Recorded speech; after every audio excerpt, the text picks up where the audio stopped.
Hi everyone, this is John. Welcome to this Blitz chess postmortem video. This is a postmortem of my Blitz chess game number 154. I was black here. My opponent kicked off with d4, and I play the Slav defense, and my opponent plays knight c3.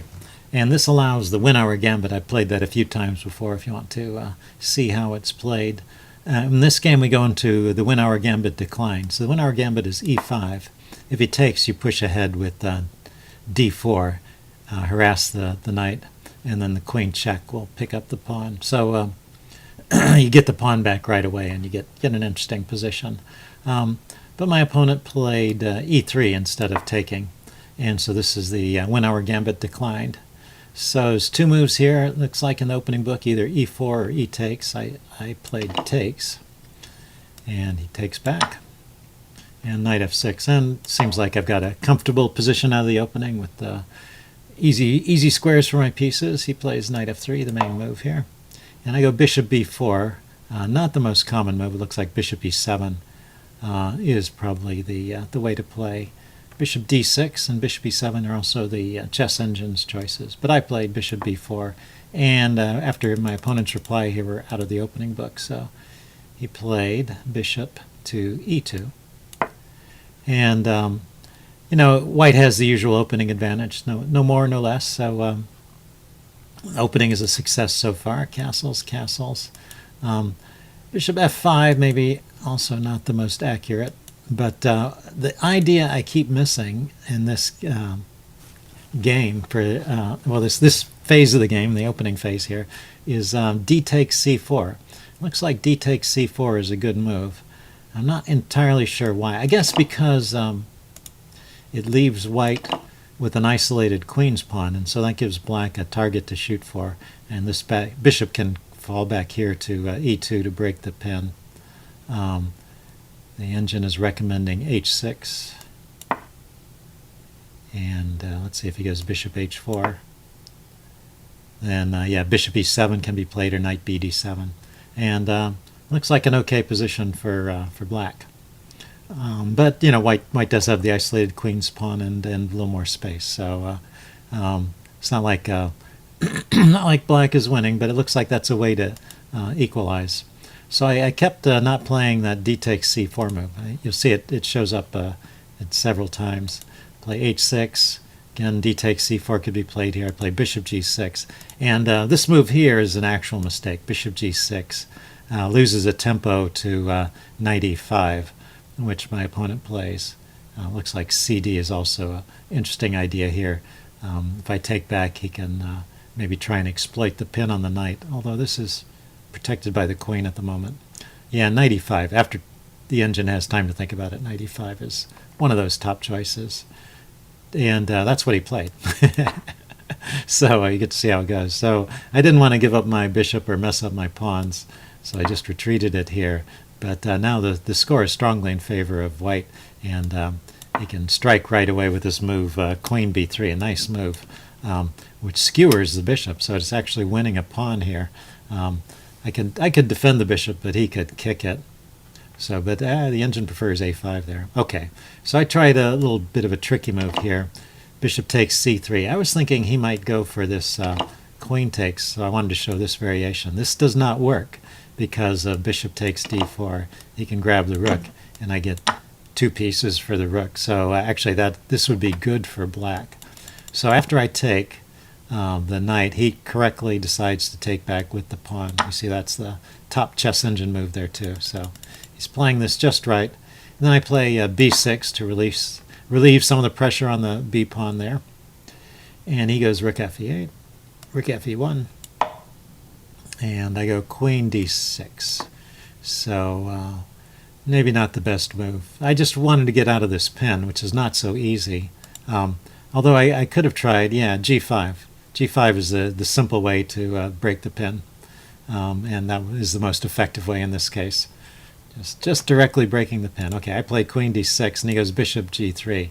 And this is an annoying tactic along this diagonal that the knight can move and attack my queen, and I very cleverly thought, well, I can play knight e4 here, and if he moves the knight anywhere, then I can just take the bishop. But that's kind of shallow thinking, because there's one square he can move the knight to where I can't just take the bishop, and that's this square here.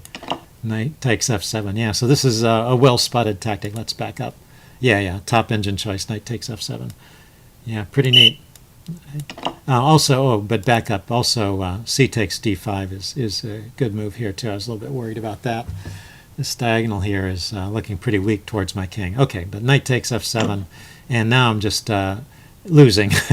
Basically, this is game over at this point. So, but I struggle to keep things interesting and hope for a comeback. So I played queen e7, attacking the knight and getting away from the bishop and the knight.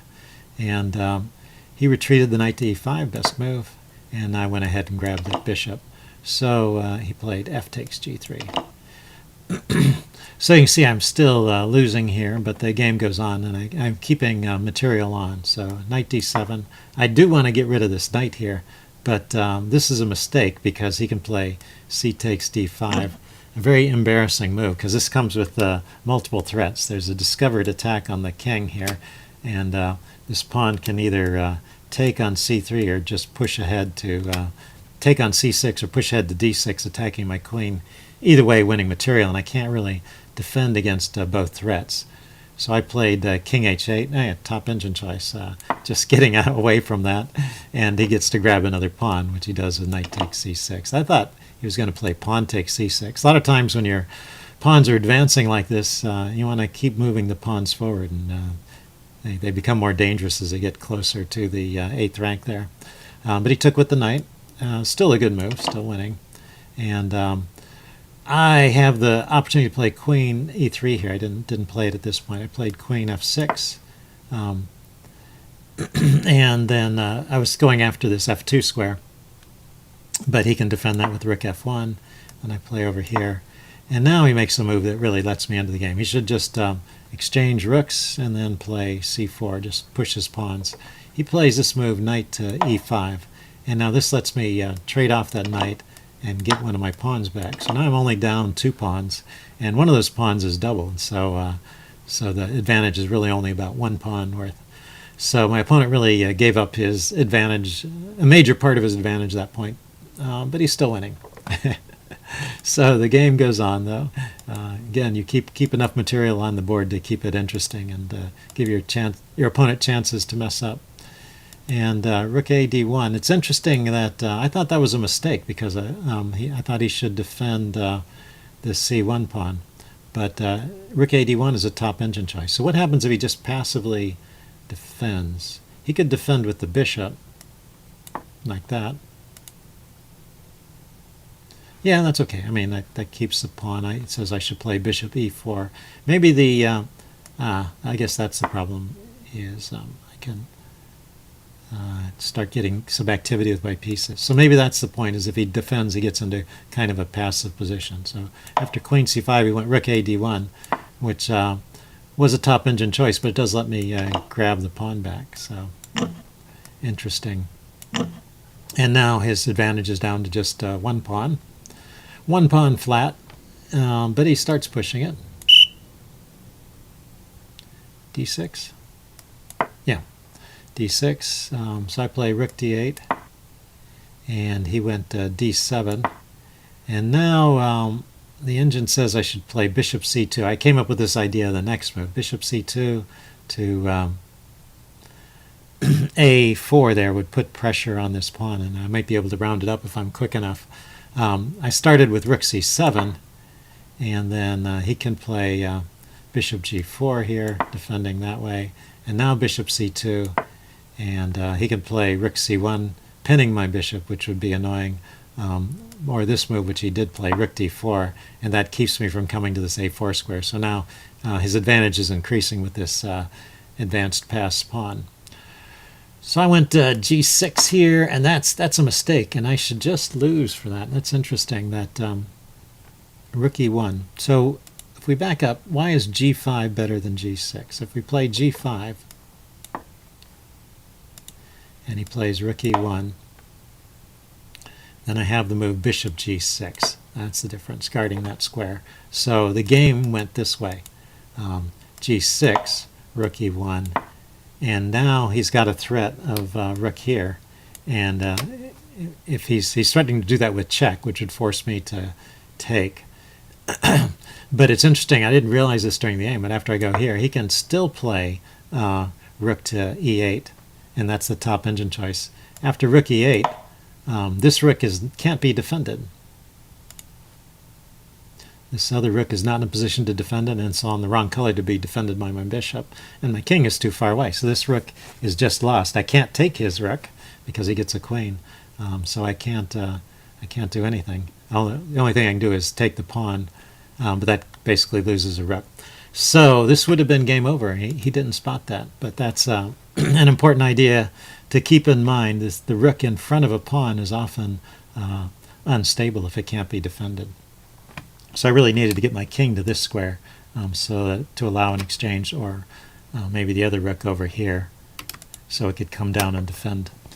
But anyway, that's the way the game went. Rook g7, rook e7 check instead of rook e8. And now it's back to even, and says I should just play king f8, which I did. Rook h7 was played. And now it says I should just play king g8 and give up the pawn. So let's take a look at this. King g8, rook takes h6, and king g7. And now the rook doesn't have a lot of good squares to go for, rook h4. So that's pretty interesting. It's like giving up a pawn to try and get his rook into a bad spot. And now I can play bishop f5, blocking this bishop, and then maybe round up this pawn. So pretty neat. I didn't spot that. I played h5 instead, not wanting to lose the pawn. But now the advantage goes back in white's favor. So with bishop e6. But he didn't play bishop e6, he played bishop h3. So now it says I should continue with g5. This is kind of a comedy of errors, this part. G5 is an interesting idea, though, trying to trap that bishop. But after g5, isn't he just going to play bishop e6?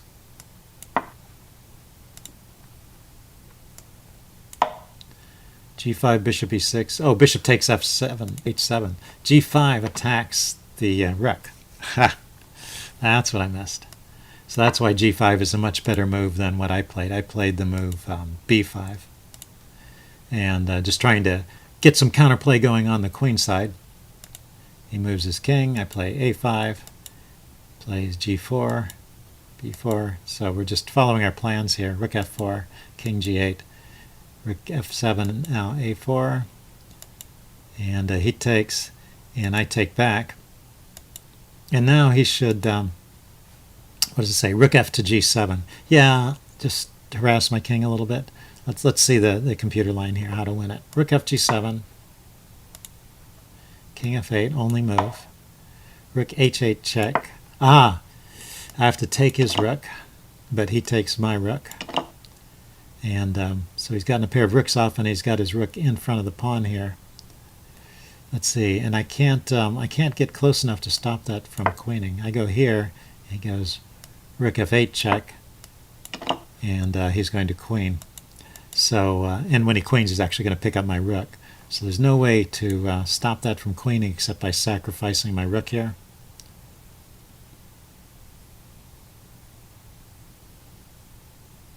I was just thinking, is that really true? There's no way. Say, if I leave the king there and make some random move with my bishop, yeah, then just rook g8 check. So I have to move my king somewhere I can't be checked. And that wins the rook, yeah. So anyway, in this position, so that's the way to win this is rook to g7, chase my king to f8, then rook h8, skewering the king, grabbing the rook, and when I grab his rook, I still can't stop this pawn from queening. So good technique to learn. Okay, he played bishop e6 instead, and now this is just a draw because he overlooked that in the previous move when I played g takes h5, it opened up this diagonal onto his rook. So he played bishop e6, I played bishop takes h7, and I would be winning materially, except that he has this nice sequence. Rook e7 check. If I run here, then he's got this check on e8 again, so I have to go to f8, and then he just goes back here, check, and I have nowhere to go but g8. And so this is a draw by repetition. No way out, but interesting game. A few lessons to be learned there. Leave any comments you have in the section below, and I'll see you again soon. Bye.